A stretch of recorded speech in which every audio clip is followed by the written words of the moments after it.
Where are we on this? Your Honor, this is our motion to seek distribution of the funds held in the court's escrow account related to this case. Just to recap, two $5,000 payments total, which was the lease payment amount, incidentally, were placed into the account pursuant to the standard escrow order that was entered during the pendency of the case in chief. And then subsequent to the issuance of a judgment of possession, there was an appeal, and Your Honor entered another order, a bond on appeal, Yes. under which two additional $5,000 payments were made into the court's escrow account. I've confirmed with the clerk that $20,000 is currently being held. Pause here. That's $20,000 sitting in court escrow, and now it's the center of a legal tug of war. But the question is, who really has the rightful claim to it? Let's break it down. There was an appeal, obviously, hence the appeal bond. That appeal was dismissed by the Washtenaw County Circuit Court.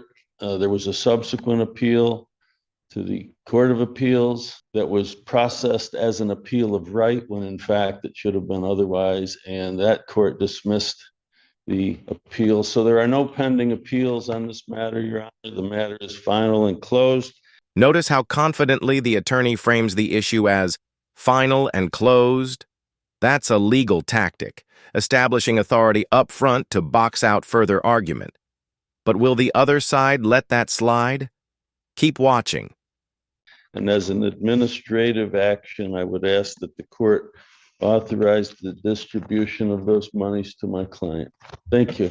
Well, according to MCR 3.31, this was an injunctive bond that supposed to protect both of us because we counter-complained against. Why was it an It wasn't an injunctive bond. It should have been because we applied for restraining order against the plaintiff and it wasn't granted. But this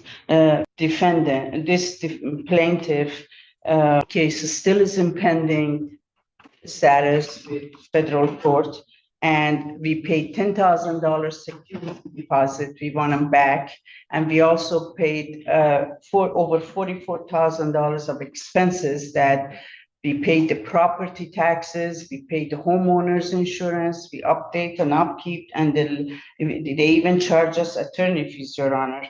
And I have the sheet to prove it. And therefore, we are entitled to this $20,000. This moment right here is crucial. The judge steps in not just to settle confusion, but to lay down the legal logic behind why that $20K exists. It's not emotional, it's procedural. Are you starting to see how court decisions aren't about who feels wronged? Why don't we get clear, first of all, what the $20,000 is? The $20,000 was escrow pursuant to the basically summary proceedings action that had been filed. That is not under Section 3 of the court rules. That is actually under Section 4 of the court rules regarding the issuance of an escrow order. I issued that order. You complied, as counsel has indicated, with 2 months of that. Albeit late, there were 2 payments put in. Judgment was rendered. You appealed that judgment, also pursuant to the court rules, in, again, Chapter 4. You will see that the bond on appeal, I could have set it theoretically at whatever, or ordered whatever bond.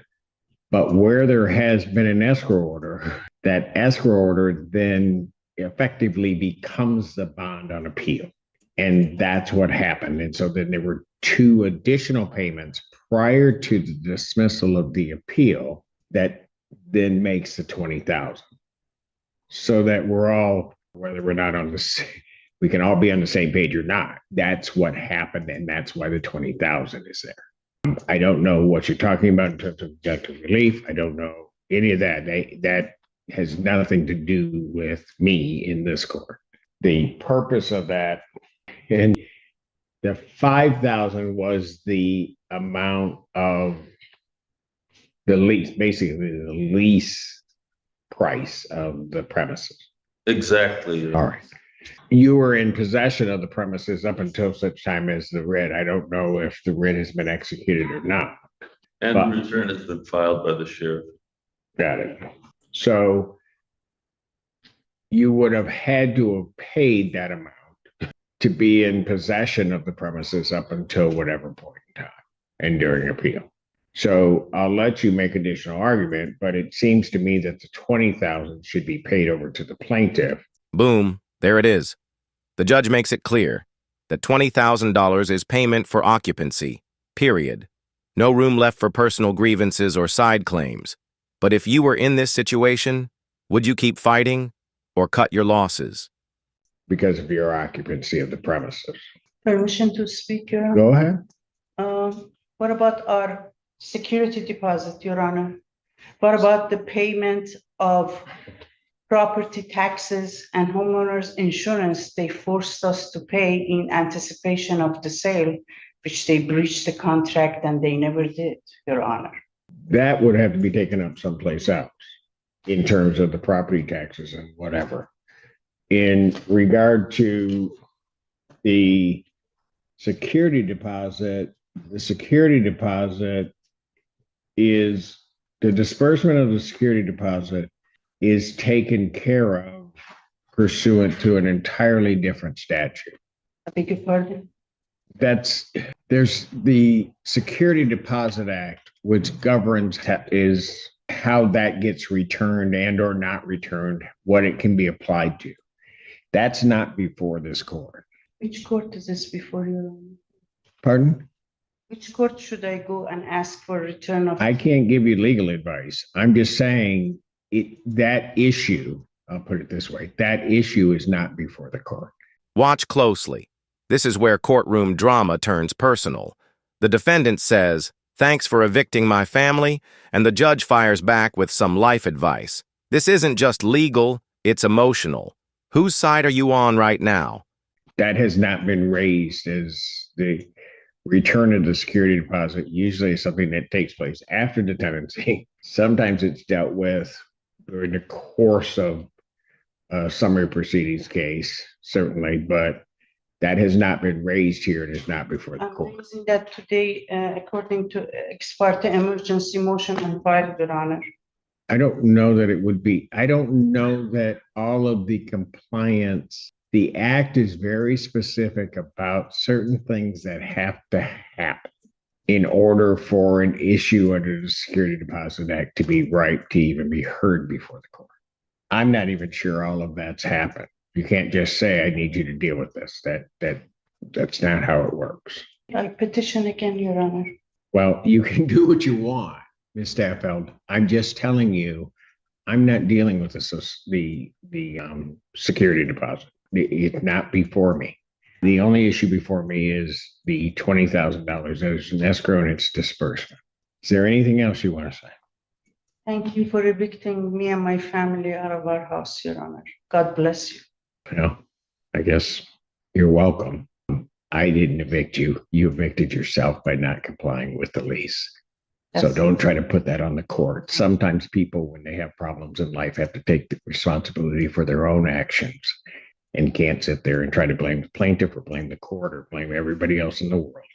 Those are the people that have real problems because they can't take it on themselves to do the right thing. So to the extent I made you realize that, you're welcome. And just like that, it's official. The order is signed, and the money's headed to the plaintiff. No appeals left, no drama unresolved, at least not here. But something tells me this isn't the last courtroom these folks will see. It's the order of the court that $20,000 will be paid to the plaintiff. Counsel for the plaintiff prepare that order so that I can then give that to the clerk and we can disperse that. Thank you so much, Your Honor. Appreciate your time. We know this is gonna happen, so we are submitting this right now. Thank you. Ready? Here's those. I was waiting for you to sit down so I could cause real problems and you'd have to get right back up. No, I'm kidding. All right. Karen Steele versus Robin Piach. Anything to make your day a little easier, Judge. Judge Dominic Camden appearing on behalf of the plaintiffs. And Ashwin Patel, Student Legal Services, appearing on behalf of Robin Piach and Billy Piach, Chase Piach. The other defendants are present as well. So can we approach? Are you okay, sir? Can we approach? Yeah.